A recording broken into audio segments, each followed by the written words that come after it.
Alam mo, hindi naman ako madaling kabahan na tao, pero pati ako kinakabahan. Vice President Sara Duterte kinabahan sa isang attorney.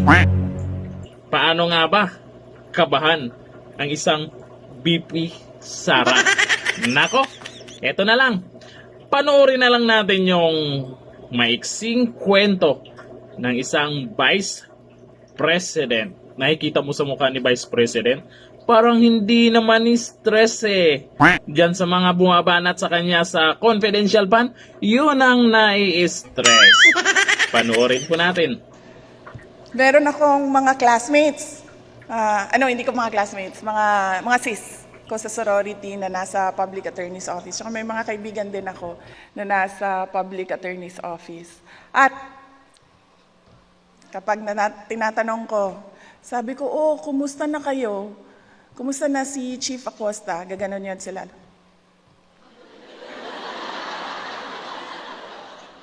Alam mo, hindi naman ako madaling kabahan na tao, pero pati ako kinakabahan pag kanina nung sinabi sa akin, kailangan mo na umalis. Kailangan mo na umalis. Kinag-aantay na si Chief Acosta. Kailangan mo na umalis dyan. Tapos pumunta ka na doon sa PICC. Tapos sabi ko, kailangan na ba umalis? Pati ako kinakabahan na. Naiwan ko earrings ko. Tingnan nyo. Pati ang relo ko, naiwan ko. Bago ko po ibigay yung mensahe ng pagpapasalamat, ay meron lang po akong ikwentong konti sa inyo sa aking karanasan sa public attorney's office. Kung hindi niyo na po alam, lagi ko pong sinasabi ito sa mga POW events na ang unang-unang boss ko ay si Attorney, ating Chief Persida Acosta. Isang one-day boss ko siya. Isang araw lang. Noong kakapasa ko lang ng bar examinations, tumawag yung aking, si dating President Duterte, tumawag yung tatay ko sa akin. Sabi niya, nasaan ka?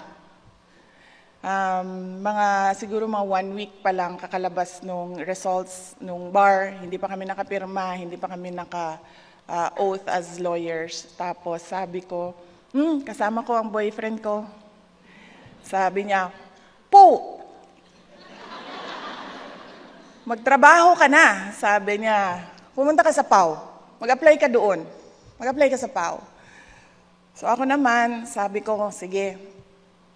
Pupunta ako sa PAW, mag-apply ako. So pumunta ako doon sa office, sa central office. Nag-request ako na makipagkita kay Attorney Persida Acosta, and then sabi ko sa kanya, ma'am, mag-apply ako sa public attorney's office. Sabi niya, sige, ito yung mga kailangan mong gawin, dami yung mga listahan ng mga requirements. Tapos sabi niya, pag natapos mo ng itong lahat ng listahan ng requirements, sabi niya, bumalik ka dito dahil marami pang, may gagawin pang mga interviews para sa iyo. So sabi ko po, sige po, ma'am, babalik po ako. Tapos hindi na ako bumalik. Kasi pagkatapos ko doon, hindi ko alam kung saan narinig ng aking dating law professor, tinawagan naman niya ako. Sabi niya, Inday Sara, nasaan ka? Tapos sabi ko, ay ma'am, okay na po ako kasi nag-a-apply po ako sa public attorney's office. Ginagawa ko po yun. Mahaba po yung listahan ng requirements. Ginagawa ko po pa isa-isa. Sabi niya, alam mo naman yung mga lawyers na mga babae na medyo may edad na, di ba? Sabi niya, wag ka kay Persida Acosta. Wag ka doon. Sabi ko, kasi pumunta na kasi ako doon. Sabi niya, wag ka pumunta kay Persida Acosta.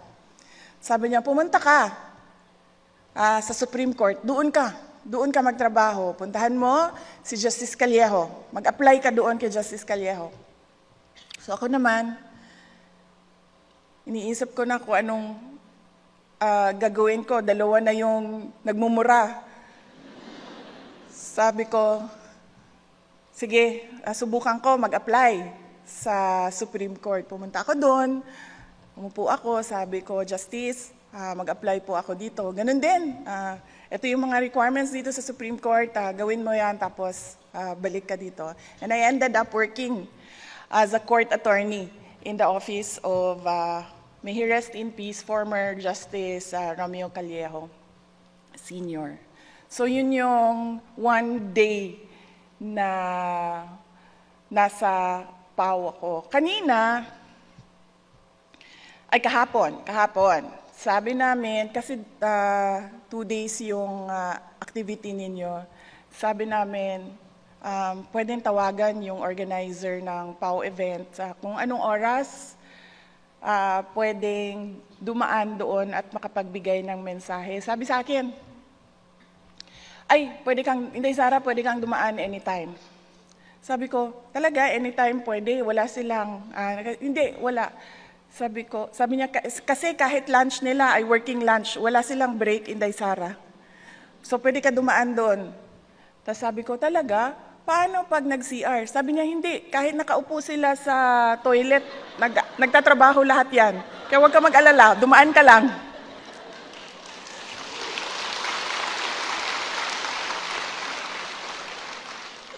So, naisip ko, kaya pala ako sinabihan ng aking law school professor, wag ako pumunta kay Persida Acosta. Dahil kahit nasa toilet ka, nagtatrabaho ka. Totoo yun?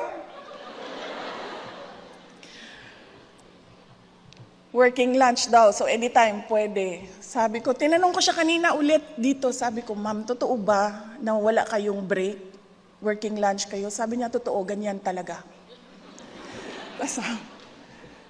Meron akong mga classmates, hindi ko mga classmates, mga sis ko sa sorority na nasa public attorney's office. So may mga kaibigan din ako na nasa public attorney's office. At kapag tinatanong ko, sabi ko, kumusta na kayo? Kumusta na si Chief Acosta? Gaganon yun sila.